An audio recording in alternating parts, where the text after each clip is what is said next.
আমি যে মরুভূমিতে থাকি এটা কেউ বিশ্বাসই করতে চায় না, আমি বুঝি না কিছুই। সকালে ছাগল ছেড়ে দিয়েছি, ছাগল ছেড়ে দিয়ে একটু কাজ কাম করলাম, তারপরে ছাগল আর খুঁজে পাচ্ছি না। এই যে রাস্তাটা দেখতেছেন, ওই দূরে হলো আমার রুম। তো ওইখান থেকে খুঁজতে খুঁজতে, মানে ছাগল খুঁজতে খুঁজতে এদিক দিয়ে খুঁজতে খুঁজতে, পাহাড়ের এদিক দিয়ে খুঁজতে খুঁজতে খুঁজতে খুঁজতে এই পর্যন্ত আসছি। আধা ঘন্টার রাস্তা।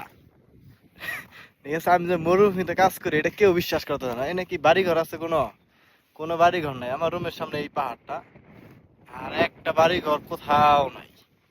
ঠিক আছে, একদম ফাঁকা, আর এইদিকে শুধু পাহাড় আর পাহাড়। কালকে আমাকে একজন একটা ভয়েস দিয়েছে, ভয়েসটা শোনাই, দেখেন কি সুন্দর। আমার মানুষের কত খোঁজ খবর নেই।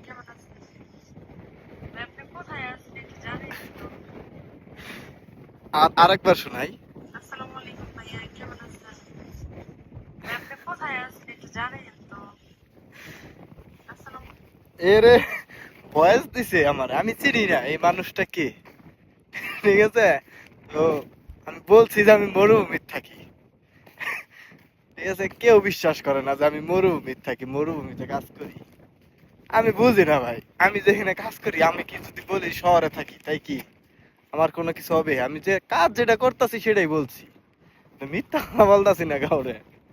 কত মানুষ আমার খোঁজ খবর নেয়, হ্যাঁ আল্লাহ, অচেনা মানুষ আমার খোঁজ খবর নেয় এখন।